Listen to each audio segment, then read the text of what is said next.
Welcome to Write Books That Sell Now, the podcast helping you write, publish, and market your book faster, better, and smarter.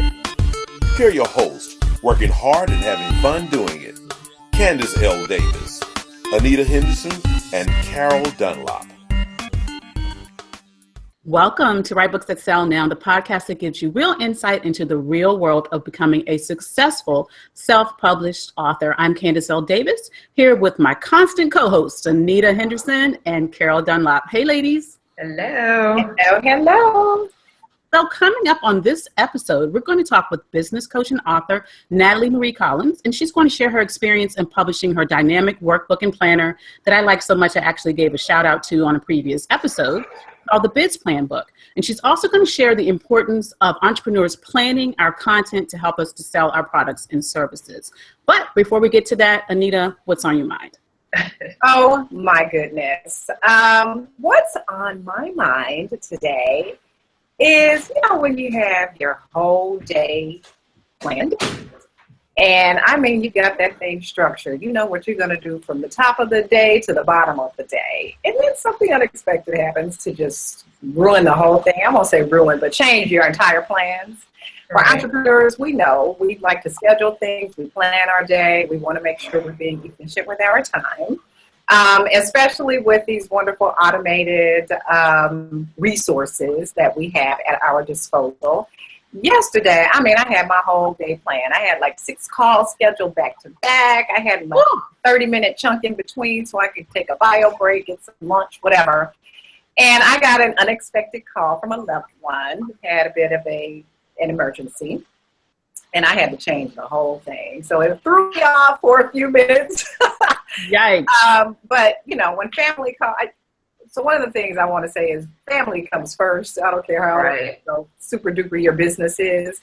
And it was a family member who had an emergency, and I just had to heed the call. So, you make adjustments. Thankfully, with some of those automated tools that we have, I was able to send out information to the later calls I had and let them know that they could reschedule. I had an emergency, take care of it. And nicely, thankfully, as I was on my way to handle my business, my family business, those reminders and those new calendar schedulers just kind of popped up. So that was a lifesaver for me. I really appreciate having those automated tools and resources.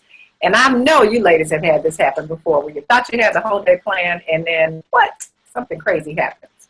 Yeah, exactly. You end up spending the day in the emergency room or in a bureaucratic office or something crazy that you didn't expect. So, yeah, you have to have a little bit of flexibility in there or you could be in trouble.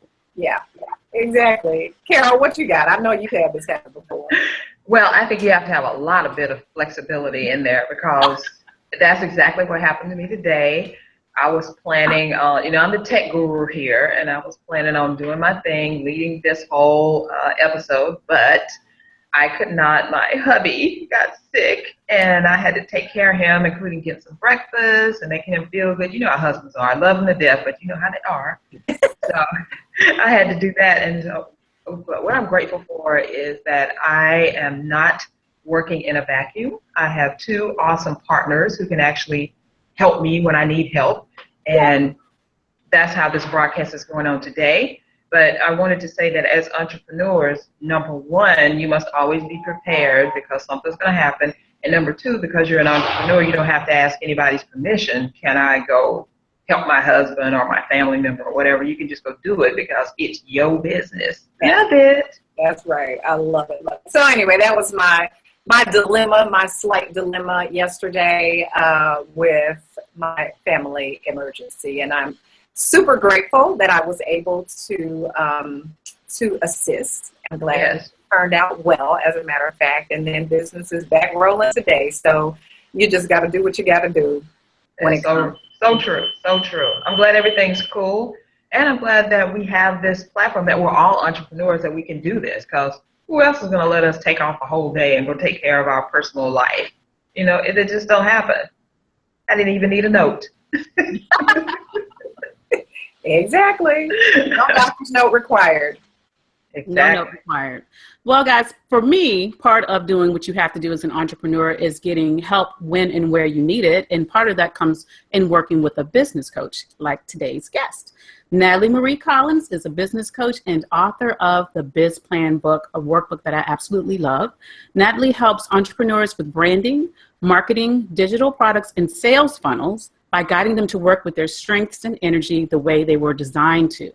Natalie helps entrepreneurs break through barriers to create an easier and better life through patterns and rhythms that work for the individual.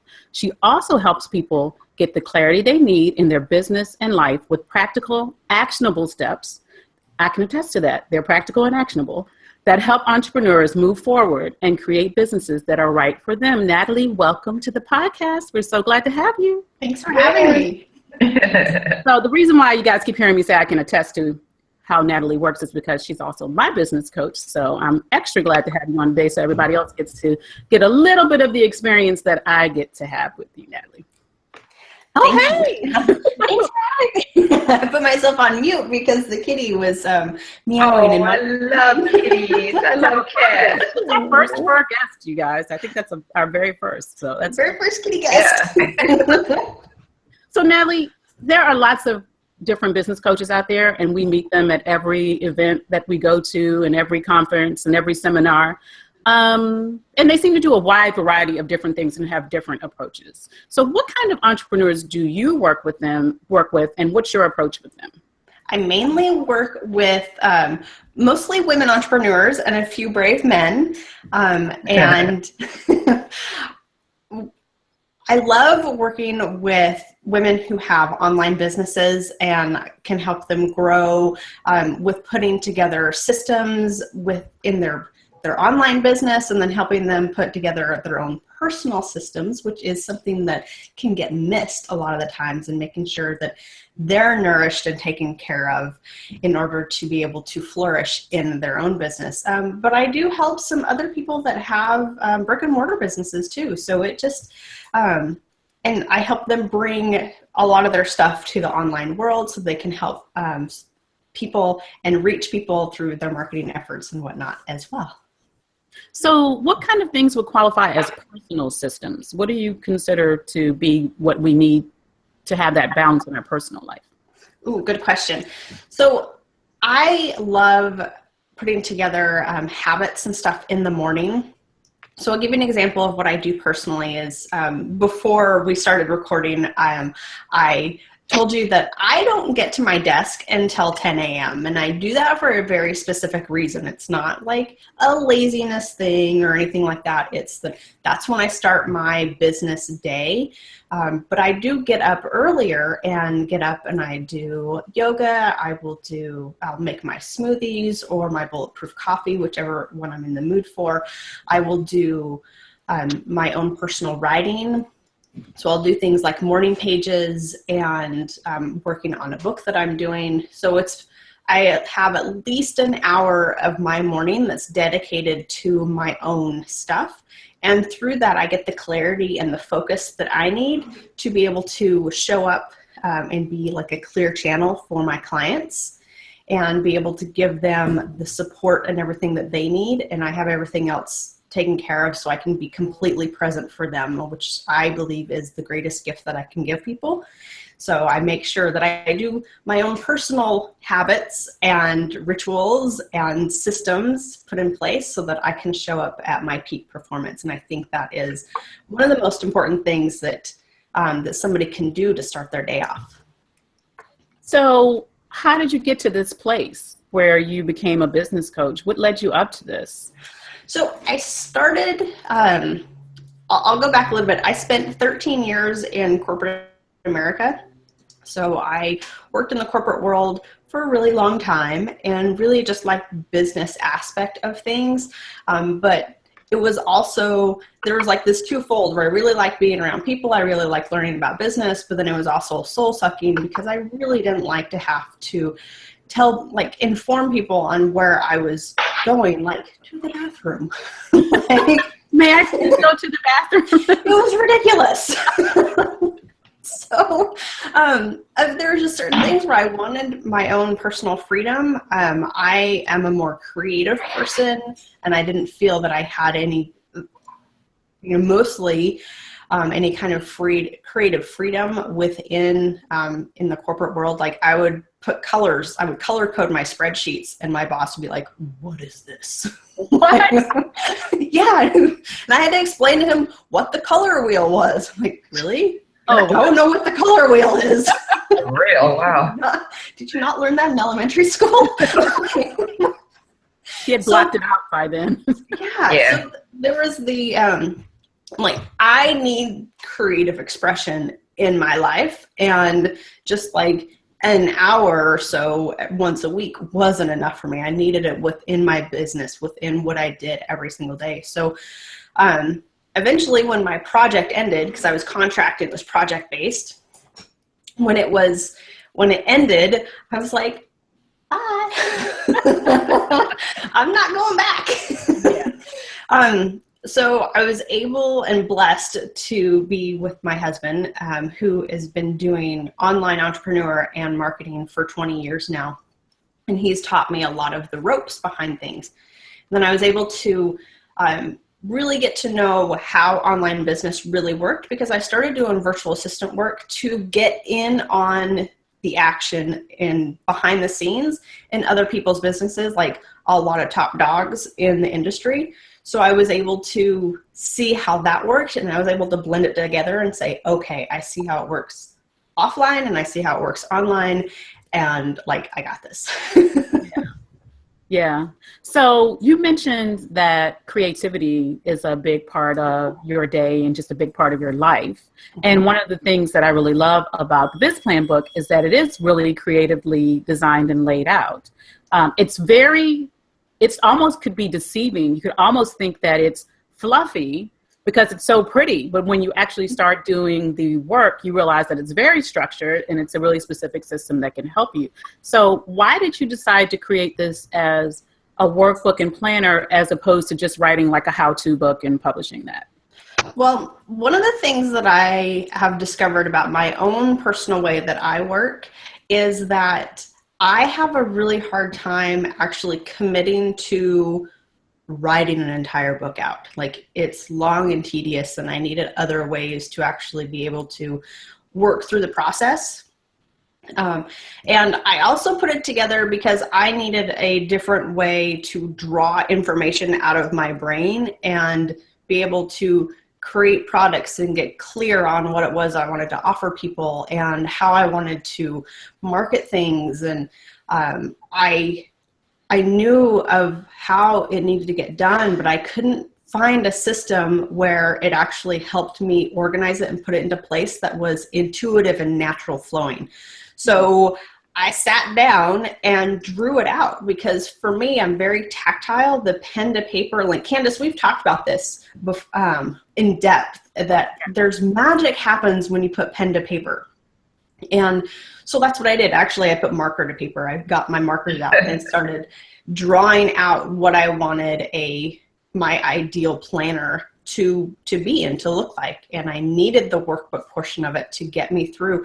I hadn't found anything that led me through the process as a unique entrepreneur needs. There's so many planners and stuff out there, but nothing actually led me through the process of what do I want to put into my program. But then you kind of stare at the paper and go, I don't know what my program even is. So I had to sit down, and for myself, I had to reverse engineer that entire process and figure out how can I intuitively look at a piece of paper, make it fun, be able to just write a whole bunch of things out and then piece it together backwards, which is exactly what I did, and put it into the workbook portion. And I'll show you, I have it right here. So this is the outside of the Biz Plan book. That's 2017 edition? This is the 2017 edition. Yeah. So you can tell there's more purple and stuff with it. When you open it up, there's a lot of hand drawing in it, because when I sat down to write this out, I looked at it and it's like, well, yeah, I can put it on the computer and make the lines all straight and pretty and stuff. But what if I didn't? And what if I left the lines as they were as an invitation for people to not be so perfect and be able to dump out their knowledge and not be afraid to actually draw on it, because I already started. I drew in it for you. Yeah. I love that approach. Yeah. And I know Carol does too, because she's Miss graphics and everything. But I like that because for me, it takes me out of the need to be perfect. I've got the perfectionism thing. This is just like true confession. But it really helps. It lets you know that it's a work in progress, right? It doesn't have to be perfect when you first put it down. You're going to change it. It goes through its evolutions and iterations, and just start somewhere. And, you can make changes later. It doesn't have to look pretty. The way it looks doesn't matter as much as the outcome and the results you get. Exactly. Natalie, you and I are on the same exact, girl, I'm feeling you. I'm telling you, I'm feeling you. When Candace, we actually did a shout out. I think it was last episode. Yeah. And Candace held that up. I was like, whoa, like mind blown.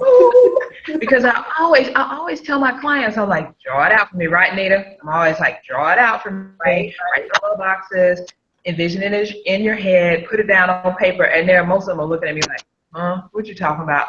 So this, I'm like, oh, girl, I'm just telling you, that's awesome. Because sometimes when you can just get it out of your head and look at it, it helps you to move forward with it. Because I know so many people, they can't get it out of their head. And I actually had one client to tell me, Carol, I thought you were going to do it for me, and then I could go back and then tell you how to redo it. I was like, okay, she was like on something else. But no. Well, that speaks to the importance, though, of doing so much in your business yourself, at least the first time around. I am a huge proponent of hiring people, whether they're subcontractors or employees, to do certain things to assist in your business. It's an efficiency issue. But I'm learning with my do it scared approach to a project I've been working on. Carol gives me 2 thumbs up in the last couple of months. And sometimes you really have to just do stuff when it's a new thing. You got to do that thing yourself before you can even pass it on to your team, because you need to know some of the snags. You need to know how to direct them. I mean, sometimes it's nice to bring on people who know more than you do about a thing, but it's always good to have some insight. Even if they're going to teach you some of the how-to stuff, you still want to go in knowing what this thing is all about. So exactly, you got to have a foundational starting point. Yeah. So Natalie, can you give a quick summary of how the Biz Plan book actually works? Mm-hmm. So starting out from the beginning of it, I'll just flip through. It goes through and if I can flip the page. It starts off with your business mission, because knowing what your business mission really is an important grounding tool for you to be able to know what your direction is. And if you don't know exactly what it is, there's enough space in here to brainstorm it out. So then it takes you through and has you just like do brain dumps. It's a series of brain dumps and pulling from the brain dumps to be able to piece together the pieces and parts that you really love to put into a program or service.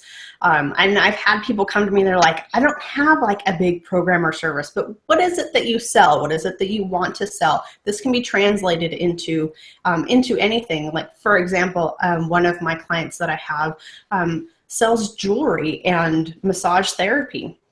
Oh. And so within that, I'm like, well, let's focus on the jewelry first. Like, what are all the different things? And we went through and did a complete marketing plan for her in a half hour.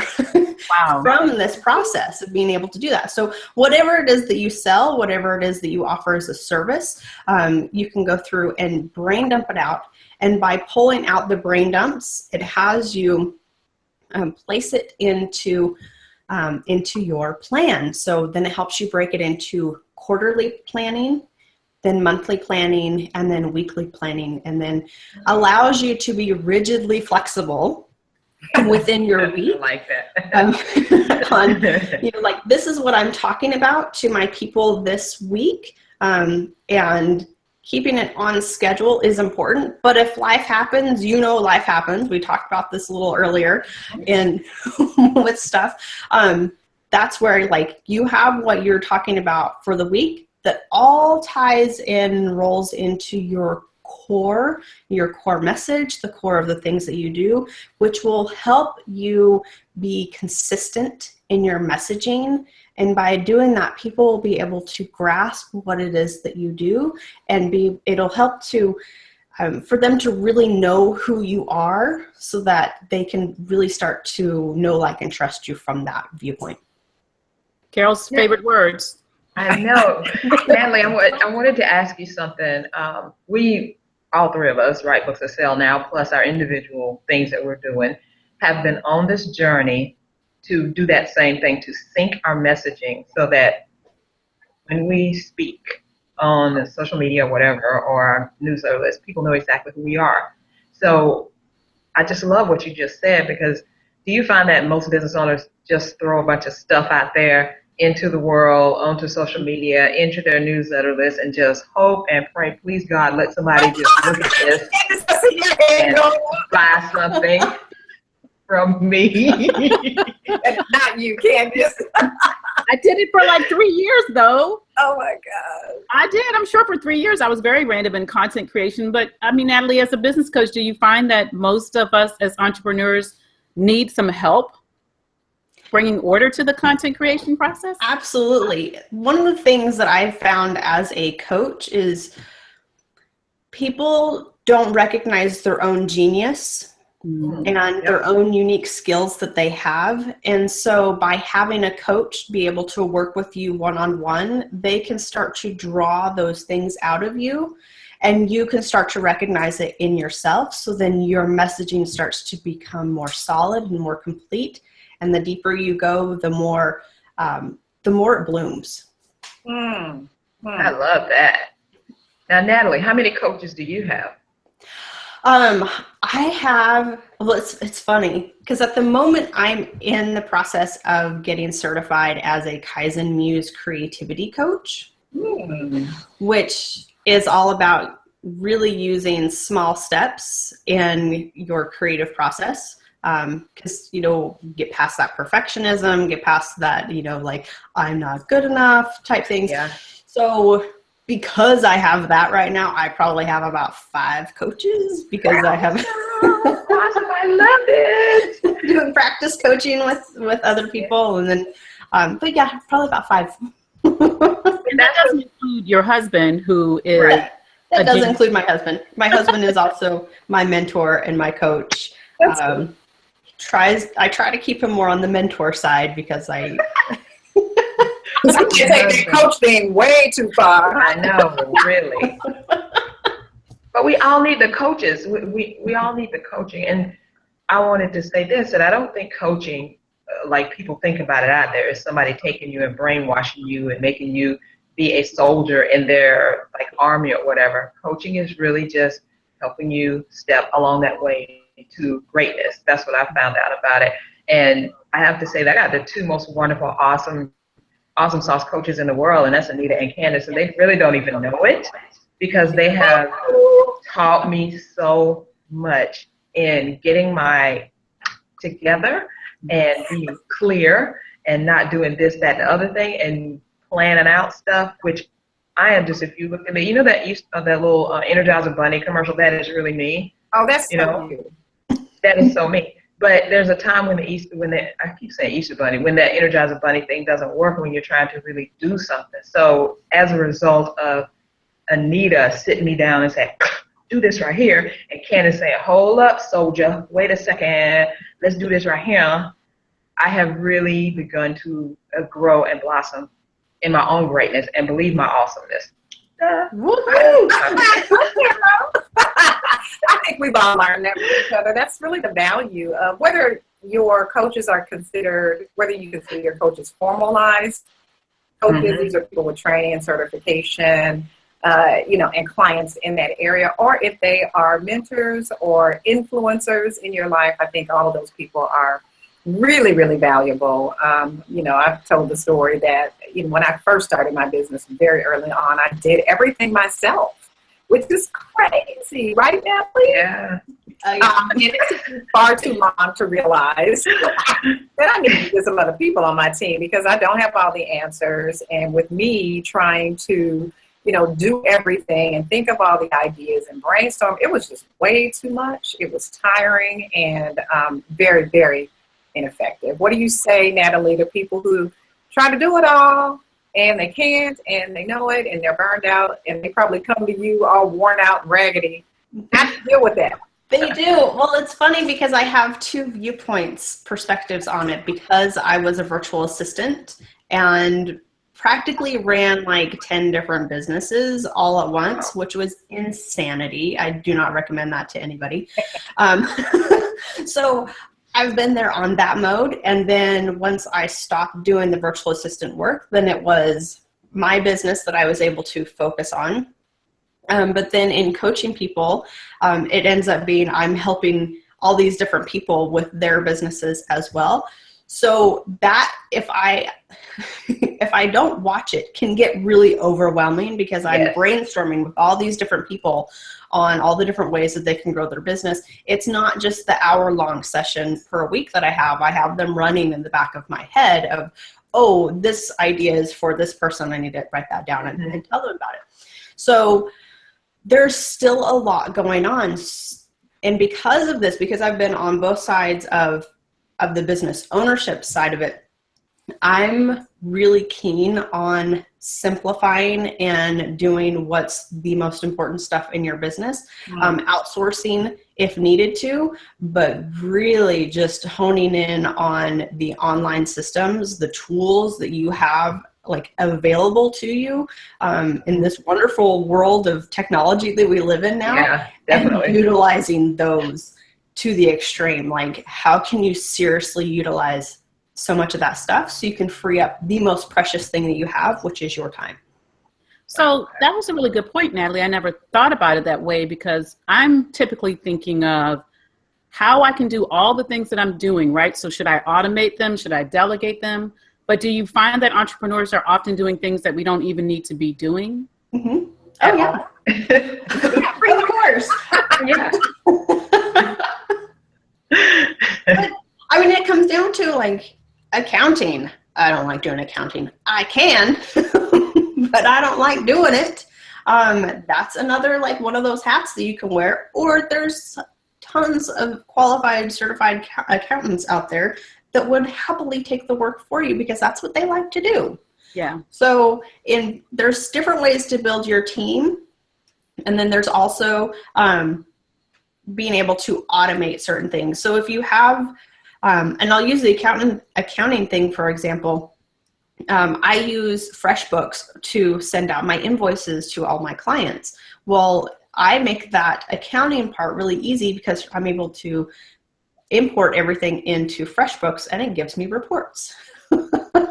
So there's certain things within that like we need to do as business owners that we don't necessarily have to do or can do halfway because the technology does it the other half of the way. Yeah. Yeah, I'm loving all the automated tools that are available. So when you get to the point, or when you're at the stage in your business where perhaps you cannot afford to pay someone to do certain things, find automated systems that are available to do those things. I've had a virtual assistant for quite a few years, and several years ago, she was handling my scheduling for me. I hate to be stood up, and I had a couple of instances where I had made appointments with people and they forgot and all that. So I had her start to make those appointments, follow up to confirm and all of that. And my schedule got super busy at one point, and she said, I'm panicked, Anita. Of course, she was a virtual assistant, so she had other clients. She said, I'm really concerned that I'm going to forget to remind somebody and you're going to get stood up. I would love it if you would subscribe to one of the automated online schedulers. And she said, I think it might even save you some money. Man, I'm so glad she told me about that thing. she was right. It saved me some money of the time that she was investing in this follow-up. I'm paying her to do that. But to get the online scheduler with an annual fee of a couple $100, it was so much of a savings to me dollar-wise. But also her stress level was decreased. And then I got, not only do I get reminders of my meetings, but so do the people who I'm meeting with. So that kind of automated system is amazing. And that's really just a simple one, but there's so many out there. Yeah, I use automated schedulers too. Love it. So Natalie, I want to talk to you more about your publishing and marketing processes, but first let's take a break for a word from our sponsors. This episode is sponsored by Creative Services International, digital marketing experts who work with business owners, coaches, and authors, as well as entrepreneurs, to expand their brand, get more clients, and make more money with eye-catching designs and engaging marketing campaigns. You can visit them at www.csicorporation.com. Get the Write Books That Sell Now free video training series. It's absolutely free, and you will learn a bunch of tips, tricks, and hacks from each of us to help you finally get your book done. In these free videos, we open the door to give you a taste of what you'll find in our high-value, information-packed online course. You'll get information on writing, publishing, and marketing your book, and it's all for free. To access the free video training series, just visit us at www.writebooksthatsellnow.com. Welcome back. We're here with our guest, Natalie Marie Collins, business coach and author of the Biz Plan book. Natalie, now, I'm obsessed with pen on paper. Like, I believe that that's where the magic happens. But you did do a digital version of your Biz Plan book. Mm-hmm. Why did you decide to do that? How did it work? Oh, this is going to be fun. So I was actually, when I first published the Biz Plan book, really adamant about not having a digital version because I believe heavily in the magic of pen to paper. And by having it digital, I believe it detracts from the magic that happens with it. Until I got this. The fancy schmancy iPad. It's a fancy schmancy iPad. This is the iPad Pro with the Apple Pencil. Oh. And here's the really cool thing. Let me show you the pencil tip. Since you guys are all writers. So this is a really hard tip. It actually feels like the closest thing that I have felt digitally for a stylist to a pen, marker, pencil, not quite pencil because it's not scratchy, but a really glidey pen. And so there's an app on the iPad called Good Notes. And when it pops open, there's all kinds of notebooks. And one of the cool things about it is that you're able to import PDFs into this.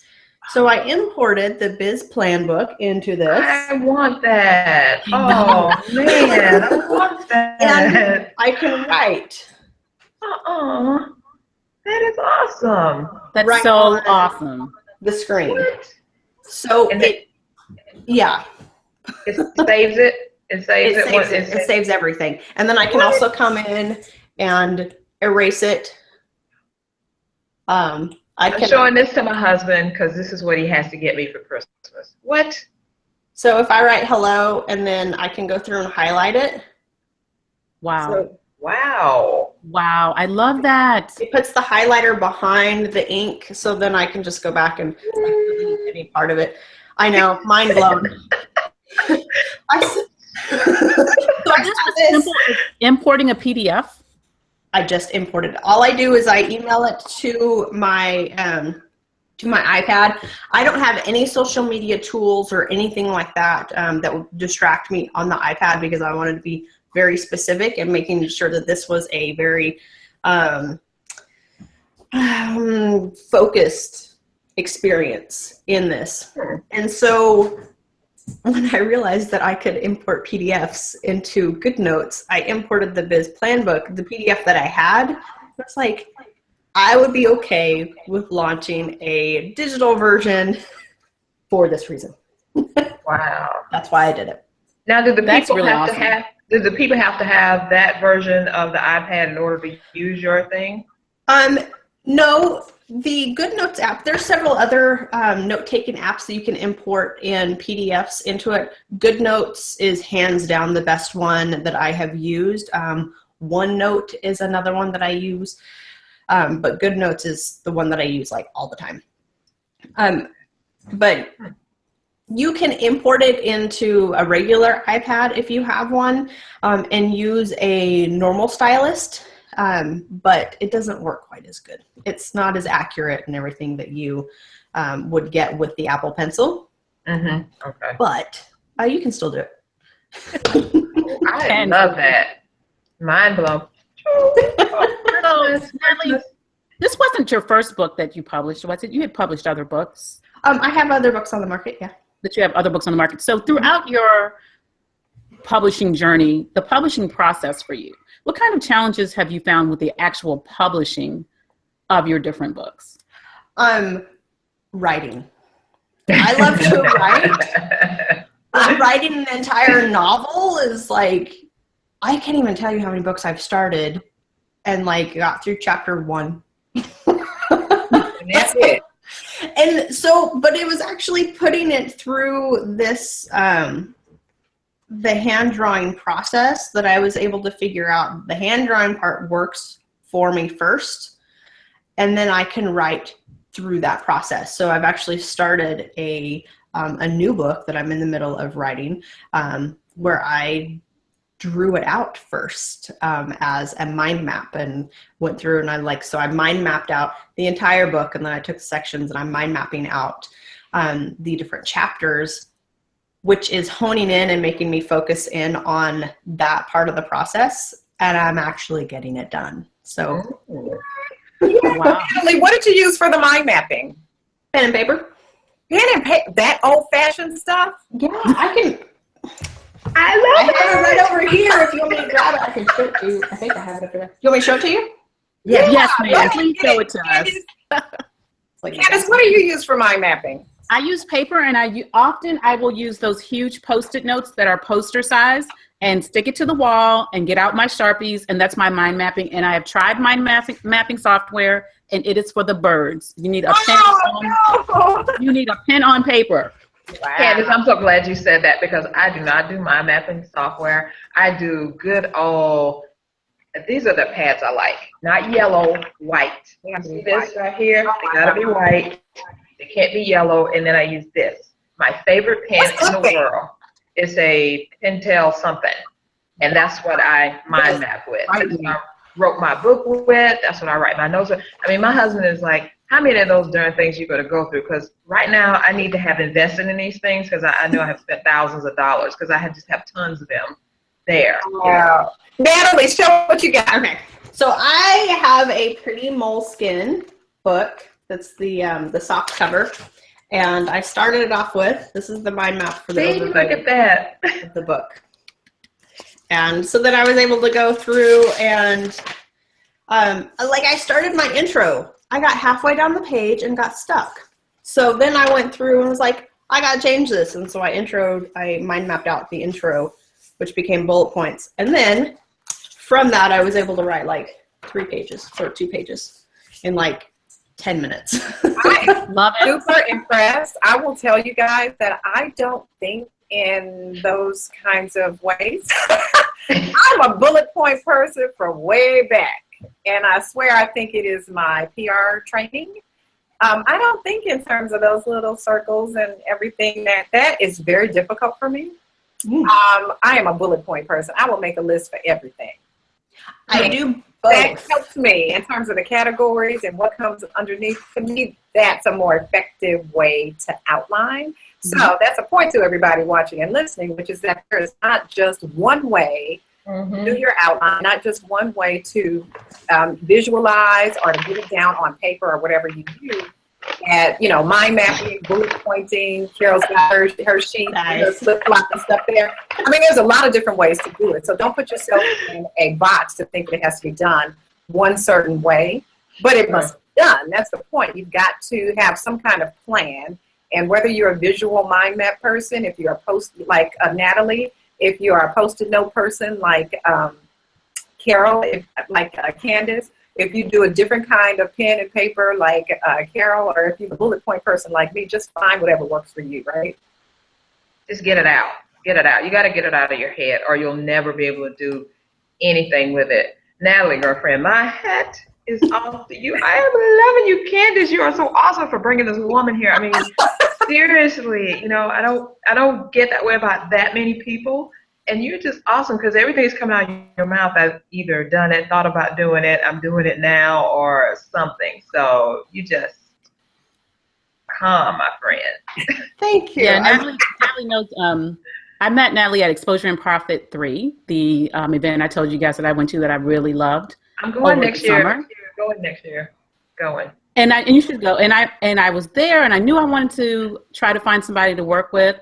And then when we had small group sessions, I was at a table with Natalie and her husband, and about 10 minutes in, I had found my coach because I was like, yeah, she already knows exactly what's going on in my head before I even say it. So she's knocking it down. I was like, she has systems, and that's what I need. I need systems I can put in my business, but she also can tell like the craziness that's already happening behind my eyes. She picked it out. So very easy choice for me to choose a business coach.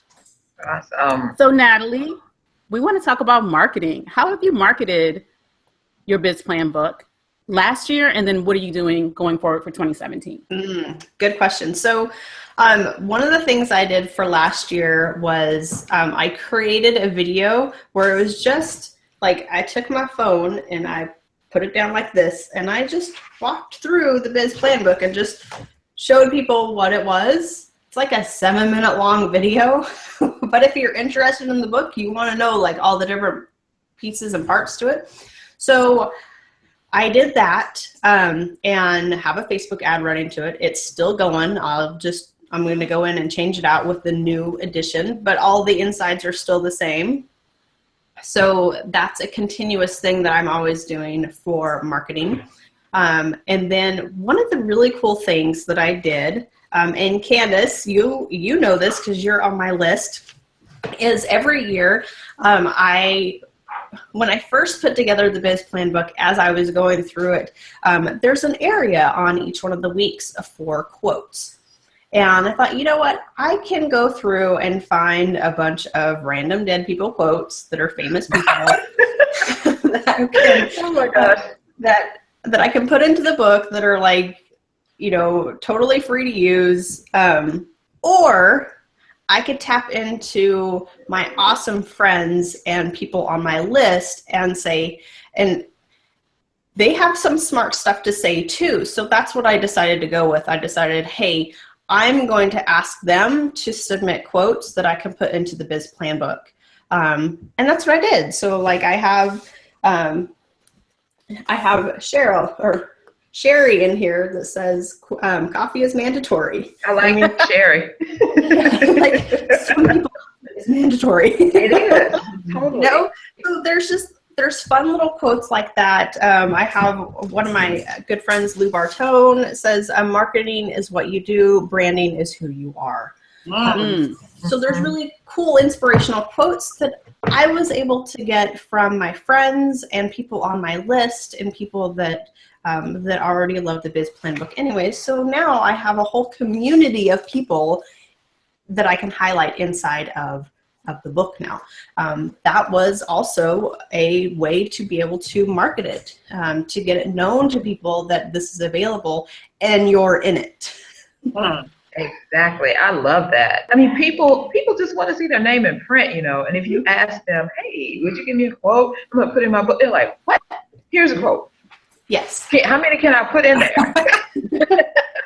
So how many can I send you? So then from there, it's like every interview, everything that I do all revolves back around the stuff that I put into the biz plan book. So we talk about systems, we talk about, like the weekly planning and the monthly planning and all of those different things. And it all revolves and it all goes back to the core thing that I was talking about earlier, having the messaging just come back to that so that it starts to really sink into people's brains that this is what you have to offer them. And that's some of the greatest marketing that you can do, is really just be able to connect with people and let them know that this stuff is like gold. Yeah. So on your website, you have something called the Biz Plan Party. Mm-hmm. Can you explain what that is? What it is it's an hour-long party where I go in and go into depth and detail on what all the different aspects of the Biz Plan book has to offer you, and then it helps you along the journey of being able to plan. So I help hold the space for you to plan on the party. So it's a big party. So my question about the party is there wine involved? There's absolutely wine involved on your end. You're party without some wine. That's Bring it, honey. I know that's right. Natalie's like, you can have whatever you want, Anita. So Natalie, a lot of times the conventional wisdom we hear is that Facebook ads, people don't come to Facebook to buy anything, so you really can't promote products on Facebook. I understand that has not been your experience. And could you share a little bit about that? I'm going to call bull on that. Bull hockey. Bull hockey. I just bought something today off Facebook. It was awesome. I'm a huge, I buy off Facebook. People buy off Facebook, but they only buy things that pique their interest. If you can catch their attention, if it's interesting, if it's unique, if you have a really good way of just really sharing the information of what it is that you have to offer, you will get the sale. Those are things that, I don't know who's telling you this, but they're probably not doing a good job marketing, which is probably why it doesn't work for them. So their belief is that people don't buy off Facebook. Yeah. It is an incredibly lucrative business for Facebook for a reason, because the ads come in and people buy, so people keep putting up ads because it is a revenue generating thing. It works if it's done right, but a lot of people don't know how to do it right. That's the thing. So in their minds, it doesn't work because they've either been taught wrong. There's certain things that Facebook places in their ads that they recommend, like the audience network, for example. Don't ever click the audience network. Just unclick that one. Just leave it alone. Leave it alone. That will get you super low click rates. So it'll look like you have awesome, click for, what is it? Spend click? Cost per click. Cost per click. That's what it is. And so it'll make it look like you're getting really good cost per clicks, but then you're not getting crap for response on the other end. And that's why is uncheck that little box, and I guarantee you it will do a lot better. So Natalie, what's one piece of advice you would give to a fairly newbie entrepreneur who hasn't yet gotten the systems in place in her business, but is ready to take the first step in doing that? Okay. So one of the biggest things is to be gentle and patient with yourself, because most of the entrepreneurs that I know, including myself, are perfectionists. And we all want everything to be wonderful and perfect right out of the get-go. And the reality of it is if you do one or two things really well, you can start to build on that thing, and it'll snowball into a bigger thing, into the big, wonderful project that you want it to be. But just starting with the little thing first, just to start the ball rolling, to get your foot in the door, and to start getting your message out there, and also being really clear on what your message is. Those two things combined together are awesome. And where you start. And making sure that you have your energy in the right place as well. You talked about that in my bio, my intro that you brought up. And that's one of the things that I do for people, Candace, that's one of the things I help you with, is making sure that you work correctly within your energy. I use a tool called Human Design in my coaching that helps to show you how you are supposed to energetically flow within the world. So those are some big things. I guess those are 3 main points is baby step. I know. What's one thing? No, I'm going to give you 3. Okay. We need all the help we can get. So yeah, baby step, messaging, and making sure that you are in alignment with your design. Great. Awesome. Natalie, I could talk to you all day. I know. Me I could talk to too. you all day too. Oh my God. Come to our party. We're going to have a party for you, Natalie. Yeah, no. She's game. Thank you for coming on. How can our viewers and listeners find out more about you, about working with you, about your books, your products, your services? Sure. You can go to my website at nataliemarie.collins.com. On the front page, you will find a biz plan kit that walks you through how to do business planning 3 months at a time and the importance behind that. And you can find all of my services and offerings there. Awesome sauce. Thank you, Natalie. You're welcome. Yes, Thanks for you. having me. I love this. Carol, do you have a shout out for us for today? Oh, yes, I do. And it just fits right in with what we've been talking about. Okay, I'm going to show you guys something. You see this book right here? Starting and running a profitable investment club. Well, I have not done that yet, even started the club, but I wanted to do it for like 20 years. And my husband was like, no, we're not doing that, blah, blah, blah, blah, blah. But the reason is because I've read through this whole book. It's by Thomas E. O'Hara and Kenneth R. Jank. Maybe it's Janky Senior, I don't know. And then, sorry if I butchered your name, but look, this is the thing. So it goes through, it's not like one of those things you just sit down and, read while you're not watching TV. It's one of those things about really telling you how to start a real investment club.